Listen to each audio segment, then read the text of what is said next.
बिहार चुनाव 2025 में एनडीए की जीत और एलजेपी रामविलास के प्रदर्शन से चिराग पासवान की मां रीना पासवान काफी खुश नजर आ रही हैं। इसके साथ ही उन्होंने कहा कि हर उम्मीदवार और चिराग ने इसके लिए बहुत मेहनत की है। मेरा आशीर्वाद मेरे बेटे के साथ है। की जीत पे हम लोग बहुत खुश हैं। ये होनी ही थी, एनडीए की जीत होनी ही थी और बहुत शानदार तरीके से जीत हुआ है। बहुत अच्छी सीटें आई हैं, मतलब हम लोग ने सोचा नहीं था। सब कैंडिडेट ने और चिराग ने बहुत मेहनत की, बिल्कुल उतना हो ही गया है ना, 100% स्ट्राइक के हिसाब से हो ही गया। बहुत अच्छा, बिल्कुल पूरा आशीर्वाद बेटे के साथ में है और वो इतना मेहनती है, इतना सब कुछ। इसी पर सीधे जुड़ेंगे हमारी संवाददाता अपराजिता के साथ, जो लगातार हमारे साथ बनी हुई है। अपराजिता, जिस तरह से चिराग पासवान ने जीत का सीधा श्रेय पीएम और सीएम को दिया है, आपके मुताबिक ये भरोसा चेहरे पर था, काम पर था या विपक्ष की कमजोरियों पर? बिल्कुल फौजिया, देखिए आपने अगर चिराग की बात की है तो चिराग पासवान तो पहले से ही प्रधानमंत्री मोदी का खुद को हनुमान बताते हुए नजर आते हैं और चिराग की आंखों में वो वात्सल्य दिखता है प्रधानमंत्री के प्रति। वो हमेशा जो है प्रधानमंत्री मोदी को अपना आइडल मानते हुए नजर आते हैं। और एक आपने उनका पहले भी बयान सुना होगा, जब चिराग पासवान से पूछा गया था कि बीजेपी से इतना स्नेह का कारण क्या है, या मोदी या फिर बीजेपी का काम, तो उन्होंने सीधे तौर पर कहा था प्रधानमंत्री मोदी, उनसे मैं एक अलग जुड़ाव महसूस करता हूं। तो प्रधानमंत्री मोदी जब तक है तब तक चिराग बीजेपी के साथ ही रहेंगे, ये बातें उन्होंने कई बार कही है।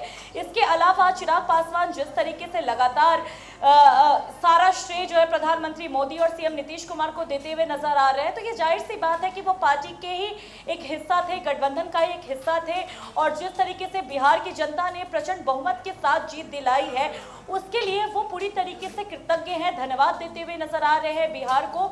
और इसके अलावा यहाँ पर जिस तरीके से प्रधानमंत्री मोदी चिराग पासवान हमेशा मेरे प्रधानमंत्री और मेरे सीएम कहते हुए नजर आते हैं, उससे भी एक बात समझ में आता है कि जिस तरीके से एनडीए गठबंधन में एकजुटता दिखती है, जिस तरीके से प्यार दिखता है, उसको भी जनता ने स्वीकार किया है। आपने देखा कि एक बात बीच में निकलकर सामने आ रही थी कि चिराग पासवान और नीतीश कुमार के बीच में चीजें ठीक नहीं है। चाहे 2020 के चुनाव को देखिए तो एलजेपी ने कुछ सीटें काटने का काम किया था, चाहे अभी के चुनाव को देखिए सीट शेयरिंग के वक्त में अगर सीट पेच कहीं पे फंसा था तो वो एलजेपी और जेडीयू के बीच में फंसा था, जिससे ये कयास लगाए जा रहे थे कि चिराग पासवान और नीतीश कुमार के बीच में ठीक नहीं है, इनकी पार्टियों के बीच में, और चिराग जो है वो नीतीश कुमार को पसंद नहीं करते। इसके अलावा चिराग पासवान का एक बयान भी आता है चुनाव से पहले, जिसमें वो कहते हैं कि मैं 243 सीटों पर अकेले चुनाव लड़ूंगा और मुझे नीतीश कुमार जो है बिहार आने से रोकते हैं। तो ये जितने भी नैरेटिव पेश किए गए, जितने भी सिनेरियो पेश किए गए,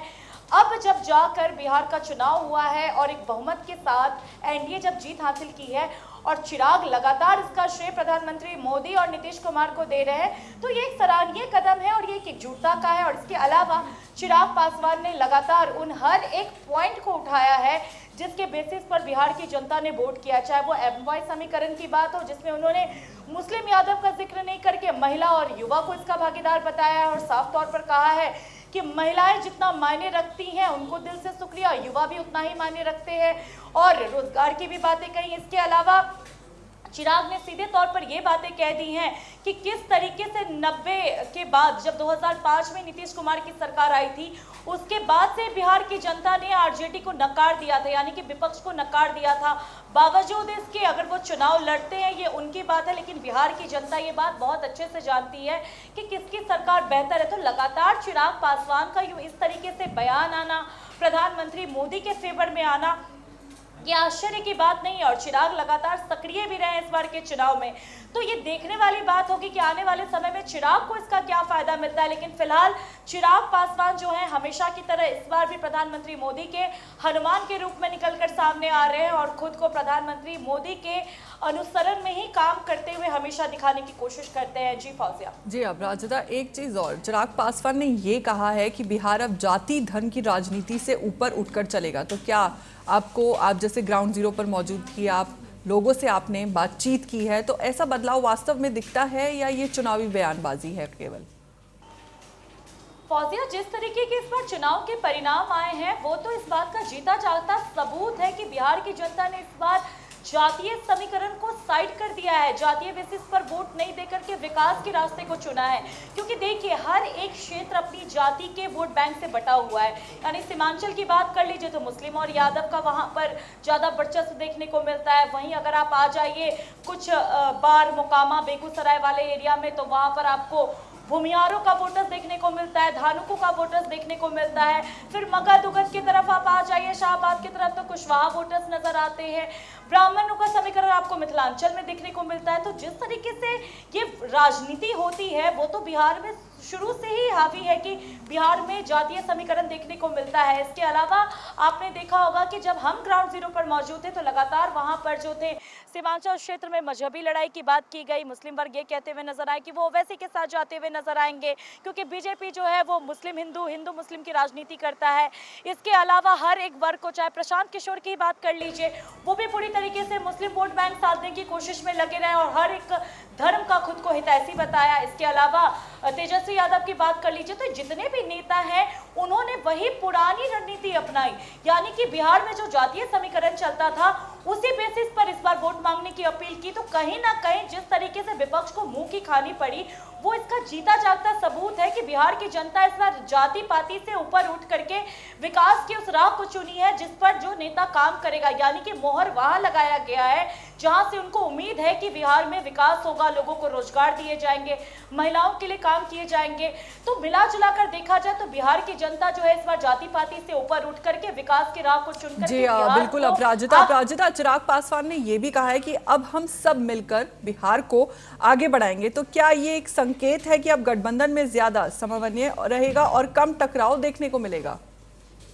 बिल्कुल फौजिया, देखिए जिस तरीके से अगर विकास की बात हो रही है तो ये तो अच्छी बात है ना। हर एक राज्य चाहता है कि उसके राज्य का विकास हो, हर एक व्यक्ति चाहता है कि वो जिस राज्य में रहता है वहां पर पूरी सुविधा उसको मिले, यानी कि जो मूलभूत सुविधाएं सरकार की तरफ से दी जाती हैं उसका सीधे तौर पर लाभ मिले।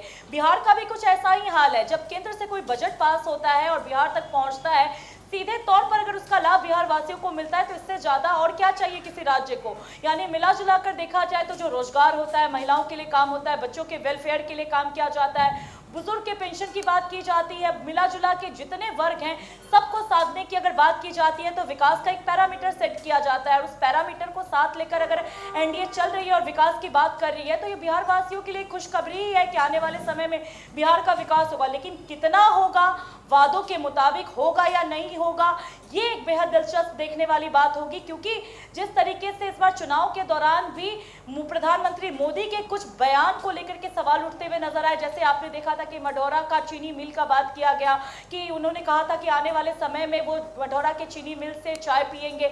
यानी कि कई तरह की बयानबाजी अगर दिखी थी तो उसमें से कुछ काम हुए थे, कुछ काम नहीं हुए थे, तो जनता ने सवाल खड़े किए थे।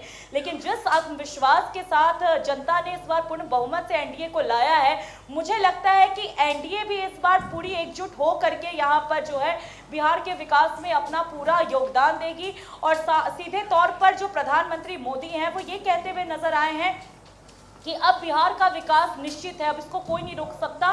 तो ये एक देखने वाली बात होगी कि प्रधानमंत्री जिस तरीके से देश में काम कर रहे हैं क्या बिहार पर भी उनकी उतनी ही नजर रहेगी।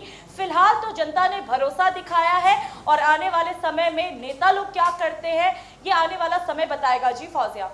जी अपराजिता, अब महागठबंधन की बात करें तो महागठबंधन की हार के बाद क्या विपक्ष के सामने सबसे बड़ी चुनौती संगठन है, नेतृत्व है या चुनावी मुद्दों का चयन? क्या एनडीए की जीत में मोदी नीतीश का संयुक्त फैक्टर ज्यादा काम आया या स्थानीय मुद्दे? बिल्कुल फौजिया, अगर जहां तक मैंने ग्राउंड जीरो पर समय बिताया है तो उस हिसाब से अगर आप देखें तो आपने जितने भी तमाम फैक्टर गिनाए हैं वो सब कहीं ना कहीं अपनी एक छाप छोड़ता हुआ नजर आ रहा है। पहले नीतीश जी और मोदी जी फैक्टर की अगर बात करें तो ये दोनों फैक्टर तो काम किया ही, क्योंकि लगातार हमने देखा कि बीजेपी के तमाम शीर्ष नेता, स्पेशली प्रधानमंत्री मोदी की सक्रियता बहुत ज्यादा दिखी, रैलियां की गई, जनसभाएं की गई, जिसके जरिए अपनी योजनाएं बताई गई और उसको कैसे एग्जीक्यूट करें ये तक बताए गए। तो एक ये फैक्टर काम किया, नीतीश कुमार के स्वास्थ्य को लेकर के लगातार सवाल उठे, बावजूद इसके नीतीश कुमार डटे रहे और अपनी बातें कहते रहे और लगातार प्रधानमंत्री मोदी के साथ कंधे से कंधा मिला करके बिहार की राजनीति में सक्रिय दिखे। तो एक तो नीतीश मोदी फैक्टर यहाँ पर जरूर काम किया। इसके अलावा अगर योजनाओं की बात किए जाए तो एनडीए की तरफ से तमाम योजनाएं दी गई, क्योंकि सत्ता में मौजूद थे तो उसको तुरंत एग्जीक्यूट भी कर दिया गया। यानी कि जिस तरीके से सत्ता पक्ष लगातार अपने काम गिना रहा था, तो वहीं विपक्ष जो था लगातार काम करने के लिए एक मौका मांग रहा था, लेकिन सत्ता पक्ष के एग्जीक्यूट करने के बाद जनता का भरोसा ज्यादा जागा। इसके अलावा आपने नेतृत्व की बात की, तो नेतृत्व तो कई हद तक मायने रखता है कि अगर कोई टीम खेलती भी है तो उसका कैप्टेंसी कैसा होता है, ये बेहद मायने रखता है। यानी कि अगर आपका नेतृत्व भी कमजोर है तो फिर पूरी टीम तो ढीली पड़ेगी। मिला जुला कर देखिए तो नेतृत्व पर सवाल उठाना इसलिए भी जरूरी हो जाता है यहाँ पर, क्योंकि जब आपसी फूट बनी शीट शेयरिंग के वक्त, तो उस तरीके से जिस तरीके से ये सार्वजनिक हुआ पूरा माहौल, ये अगर नहीं होता तो शायद इससे ज्यादा बेहतर परिणाम निकलकर सामने आ सकते थे। वो एक अलग नैरेटिव जनता के मन में पेश किया, यानी कि सीट शेयरिंग के वक्त में जिन लोगों को दुख पहुंचा, जिन लोगों को आहत पहुंचा, जिनको सीटें नहीं दी गई, उन्होंने इसका नेगेटिव प्रचार किया। यानी मिला जुला कर देखा जाए तो पार्टी के अंदर जो फूट पड़ा उससे लोगों की नाराजगी तो दिखी, लेकिन पार्टी के अंदर भी लोगों की नाराजगी जो थी वो नेगेटिव इंपैक्ट देती हुई नजर आई। इसके अलावा आपने संगठन की बात की, तो संगठन में यहाँ पर तो सीधे तौर पर जो था भिन्न भिन्न और छितर छितर नजर आया, यानी कि मिला जुला कर यहाँ पर एकता की कमी दिखी। तो ये ओवरऑल जितने आपने फैक्टर दिखाए हैं, जितने आपने पैमाने बताए हैं, इन सब में विपक्ष के तरफ से, महागठबंधन की तरफ से कमी दिखी है, जिसका आज उनको खामियाजा भुगतना पड़ रहा है। और अपराजिता, तो ये मान ले कि एनडीए की जीत को क्या एक आप ये कहेंगे कि एक क्लियर मैसेज मानते हैं कि बिहार की जनता बदलाव नहीं चाहती थी? फौजिया, देखिए, बिहार की जनता तो बदलाव चाहती है, पूरी तरीके से चाहती है, लेकिन बदलाव में वो सरकार के फेस को बदलना चाहती है, ये देखने वाली बात होगी। क्योंकि लगातार बदलाव की बातें उठी हैं। जब हम भी ग्राउंड जीरो पर थे तो हमने देखा कि बदलाव की बातें उठी, लेकिन किसके लिए उठी ये लोगों खुलकर नहीं बोले। यानी कि बदलाव उनको चाहिए, काम के बेसिस पर चाहिए, विकास के बेसिस पर चाहिए, या फिर वो उसी नेता से चाहते हैं कि वो बदलाव के कुछ काम करे। ये बहुत मायने रखता है यहाँ पर, क्योंकि कई ऐसे लोग थे। अपराजिता, बिल्कुल आपका बहुत शुक्रिया हमारे साथ जुड़ने के लिए और पूरी जानकारी साझा करने के लिए।